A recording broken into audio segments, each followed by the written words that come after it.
Right. Yeah. But those people that, the boyfriend that I decided that I was going to drink in order to save our relationship, gone. Everybody was gone. Everybody was gone. And, I got out and, I decided to do a geographical change again. Came back home. So I got my probation transferred and I went to New Jersey and stayed with my brother in Sparta, New Jersey. I grew up in New Jersey, Bergen County. Yeah, so I stayed in Sparta, New Jersey, and I did the what we do. I began to partner with my mother in business. I began to have a job, and I just began to stay sober on my own.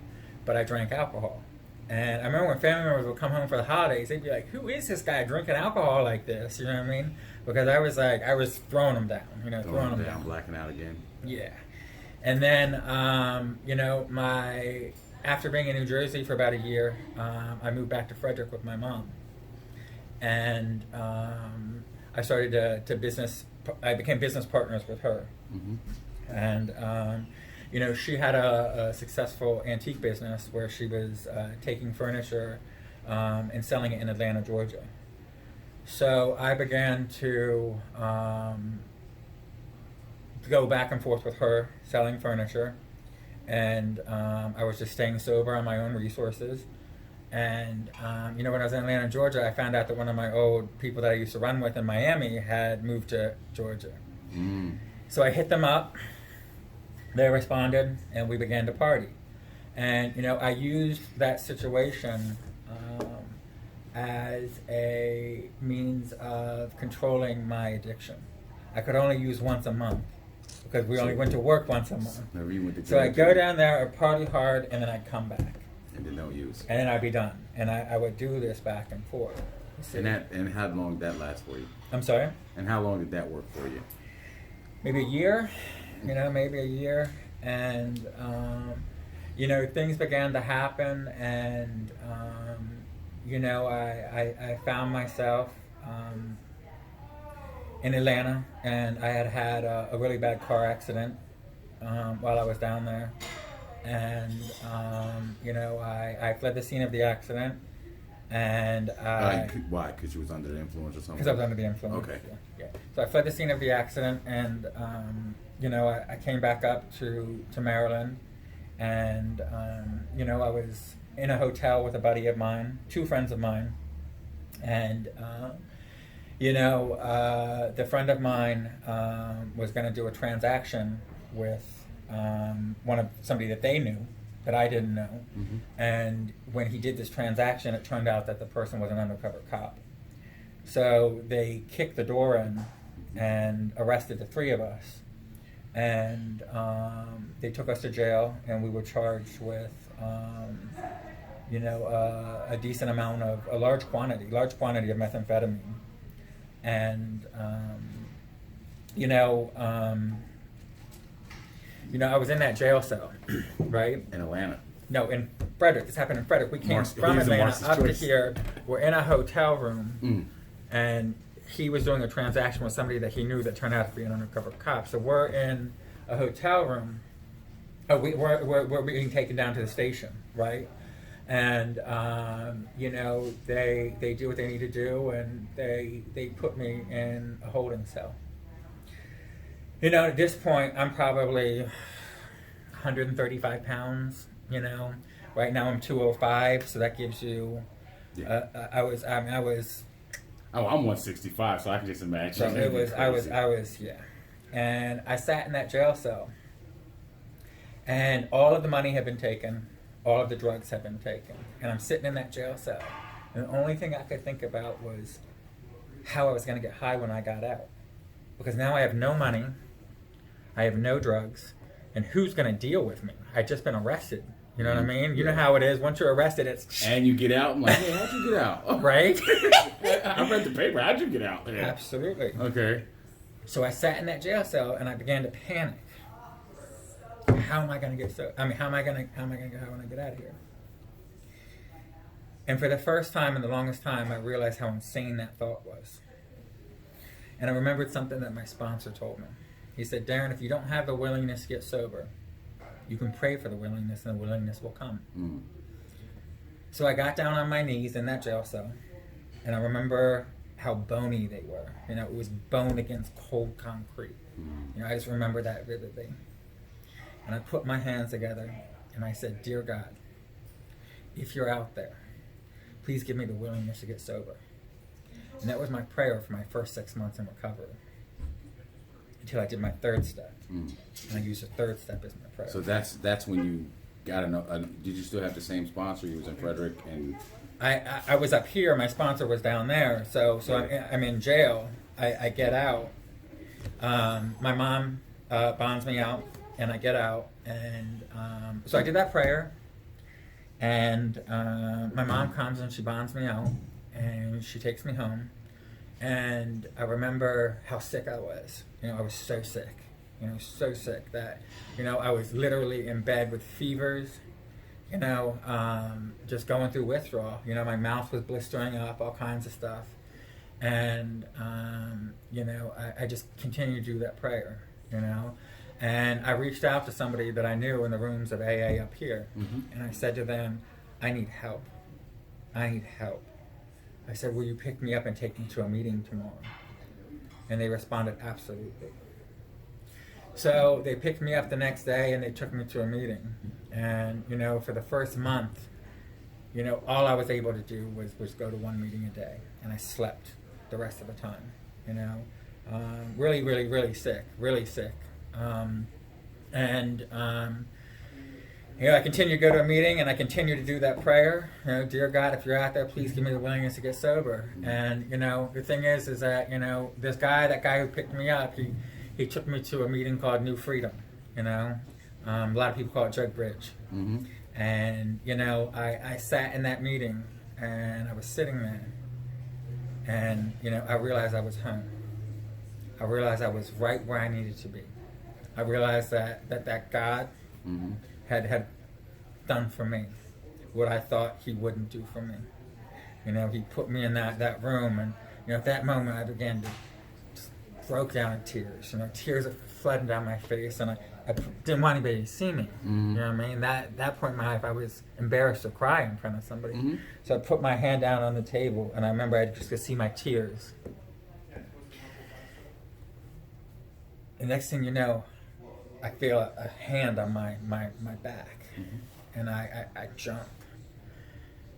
And I realized at that moment, you know, how long it had been since I had felt actual human contact. You know, I was scared, Mm-hmm. and I jumped, and I looked up through tear-filled eyes, and there were these blue eyes, you know, filled with confidence, you know, staring back at me. And he said, you know, it does get better. At that moment, I knew that man was going to be my sponsor. Mm-hmm. I knew that was going to be the person who was going to take me through the 12 steps of Alcoholics Anonymous for the second time in my life. And I said, are you sponsoring people? And he said, actually, I am. And he gave me hope. He gave me faith. And we met the next day. And we continued to meet. And he took me through the 12 steps of Alcoholics Anonymous. And for the So it's safe to say that was the last time you touched anything. I'm sorry? So it's safe to say that that's the last time you touched anything. Yes. Right. October. October 31st, 2013. Nice. You know, Halloween. You know, October 31st, 2013 is my sobriety date. And, and, you know, he and I began to work the 12 steps of Alcoholics Anonymous. And, you know, to this day, you know, he is still one of my greatest, you know, spiritual mentors. Mm-hmm. You know, I have not found it necessary to switch sponsors for any reason. You know, since then, you know, a lot of things have happened in my life. You know, a lot of things that a lot of people drink over. You know, both of my parents have passed away. My sister passed away of cancer. You know, I had to file bankruptcy. I had to deal with the legal consequences of my addiction. And, you know, let me back up. That's one of the things is that I do want to say that, you know, when I got released and I got an attorney and all of that, you know, I heard about this program called Drug Court. And, you know, I went in there and spoke with the head coordinator, Paul Wolford, Mm-hmm. and he told me what Drug Court was about. And, I became a drug court participant. Nice. And On your own. I'm sorry? And you set that emotion on your own too. Absolutely. They didn't know. I mean, I was doing it in exchange for being incarcerated, because another thing about it is my mother was on her deathbed at this point. Okay. I knew if I was going to get incarcerated, she would die while I was in jail, which she did. She died while I was in drug court. It was just a fact, that she was going to pass away. Within the next, I knew, a year to 18 months, something like that, And, so I met with Paul, and, I began to go through drug court. And, before I did that, a lot of people, and I want this for the record, a lot of people told me, don't do drug court. They set you up. You're going to fail. All of these things. And, I told my sponsor about this, and my sponsor said, there's somebody I want you to talk to who has personal experience with drug court. And he said he just had a baby, so it might be a little hard for him to get back to you, but he will get back to you, I assure you of that. Mm-hmm. So he gave me a number for Corey Short. Ah, I know him. I know you know Corey. He has a video on his channel. All right. So I called Corey, and it didn't take Corey but a few hours to get back to me. And Corey had a nice long conversation with me over the phone. He took time out of his family life to talk on the phone with somebody who he didn't even know. Did the same for me. And give freely of himself, And, he began to tell me about drug court, and he began to tell me exactly what I'm telling you, is they're not here to set you up, That's a misconception. If you do what you're supposed to do, you'll do just fine. Yeah, you'll be fine. So I became a drug court participant, Mm-hmm. and, I graduated the drug court program without any sanctions. I worked a hard program, an AA program, a program which was designed for us in drug court. And, I graduated drug court, and today I'm actually a teacher of a program called MAZE, which is called Make AA Easy, which is for drug court participants. A friend of mine, Cassandra, and I teach that class, once a week.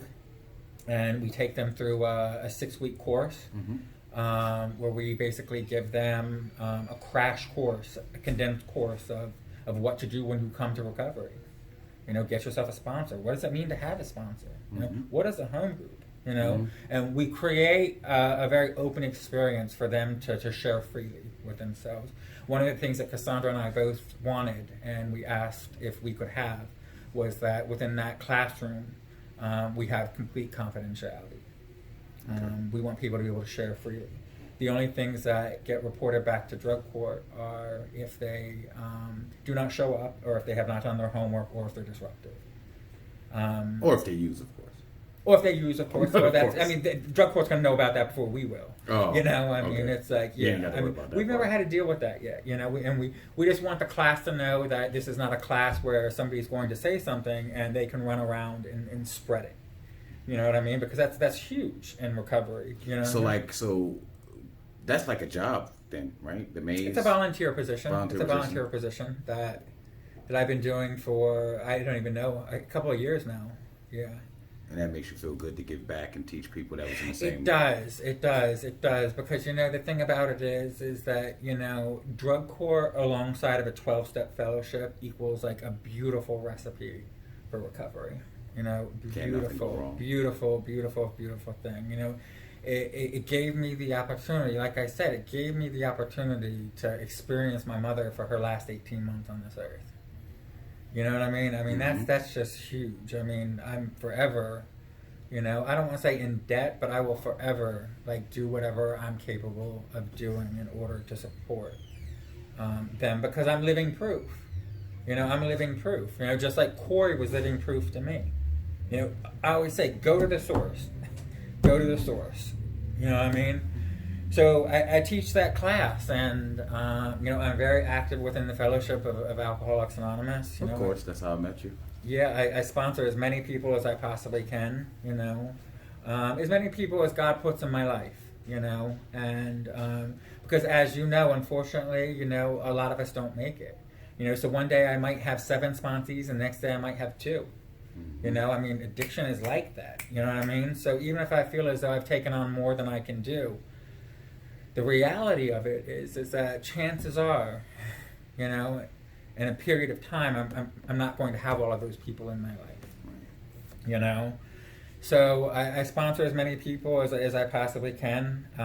You know, I teach maze, and then Carl Otto and I know Carl. You know Carl? Yeah, You know, he's supposed to. I'm going to meet him in a couple of weeks to do the same thing we're doing. Why don't you here. come with me at 4:30 today? We're teaching a class together. That's what I was going to say. Oh wow! So Carl Otto and I, we do a step study with our sponsees. Mm-hmm. You know, we go through each step on a weekly basis. Mm-hmm. The ones who have already gone through the steps, we encourage them to come so that they can prepare themselves to be better sponsors.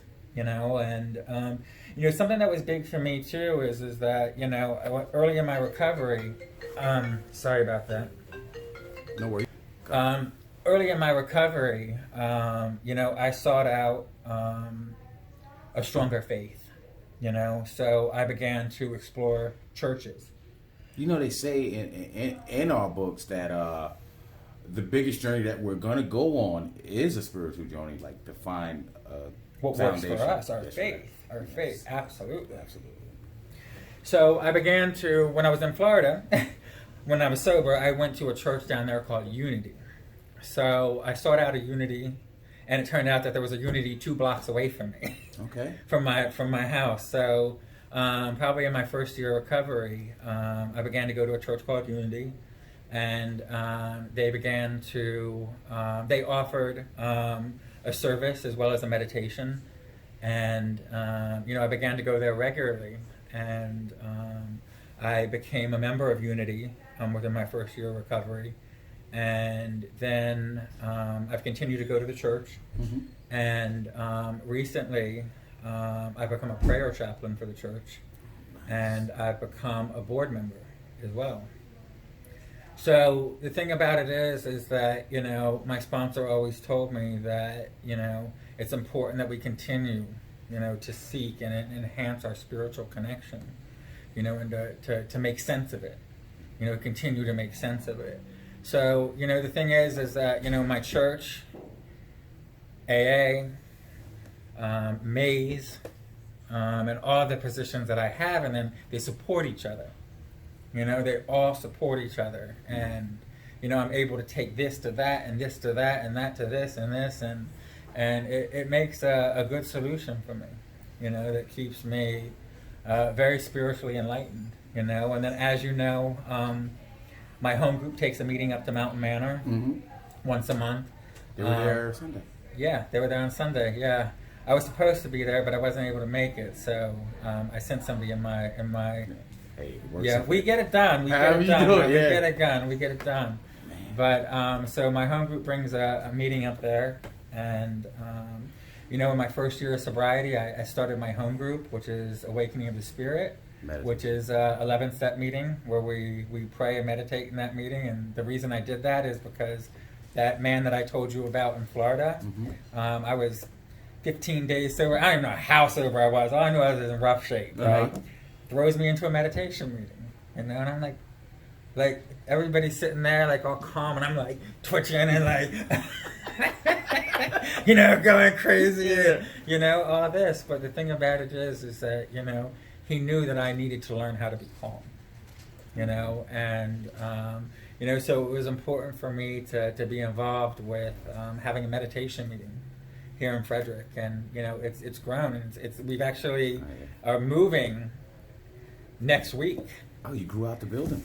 Yeah, we grew out the room, and the church is leaving, so a lot of things like all stars aligned, but we needed a bigger space. You know, we needed a bigger space. So, you know, the thing about it is that, you know, that's all God working within what we can do. I'm not gonna lie to you. People like you is like it's a collage of people that I interviewed on this subject. And people like you gives hope to people who can't reach out and talk to people. Like I can't. Some of us can't. Like it's like amazing. Like now with so much technology and everything, like I can do this with you, sit here and have a talk with you in a coffee shop, and somebody can just type in recovery and it'll pop up. And I hope that they do. I think they will. I think they will. I hope they Because do. it's great. One thing that I'm going to close this up with this. Okay. You know, the thing is that when those two men met with me, you know, on two separate occasions, you know, and they both did the essential thing that I believe we need to do for each other, which is bring hope. Mm-hmm. When they brought me hope, I knew that I wanted to do that for other people. I absolutely knew what my calling and my purpose in life was to do. I wanted to do for other people what they had done for me, which was bring hope. Nice. And on that, Right hey, out of man, here, I appreciate you for letting me take this time out to speak to you. And now I actually like you more. I might even love you. I don't even know. I hope you do, 'Cause I man. don't really know what love is. Nah, I love you, brother.